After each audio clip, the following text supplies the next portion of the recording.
মা আয়েশা রাদিয়াল্লাহু তাআলা আনহা বলেন, রাসূল সাল্লাল্লাহু আলাইহি ওয়াসাল্লামের জ্বর হু হু করে বাড়তে লাগলো।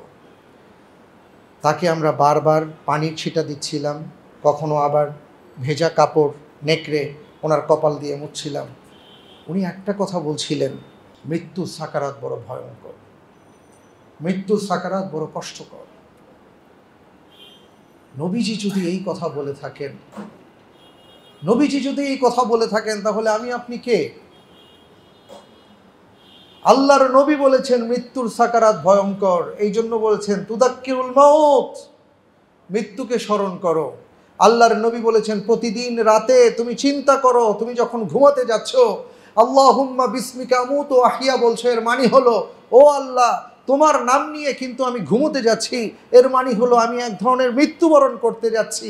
তুমি যদি চাও তাহলে সকাল দেখতে পাবো, তুমি না চাইলে আর সকাল দেখতে পাবো না।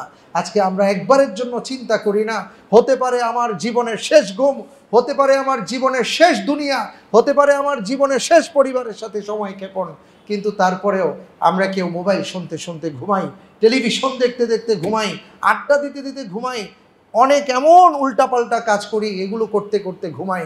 আমি একবারও চিন্তা করি না এই অবস্থাতে যদি আমাদের মৃত্যু হয় আল্লাহর সামনে কি নিয়ে দাঁড়াবো। অথচ রাসূল সাল্লাল্লাহু আলাইহি ওয়াসাল্লাম প্রতিটা রাত্রে ঘুমাবার আগে মৃত্যুর প্রস্তুতি নিয়ে ঘুমাতেন।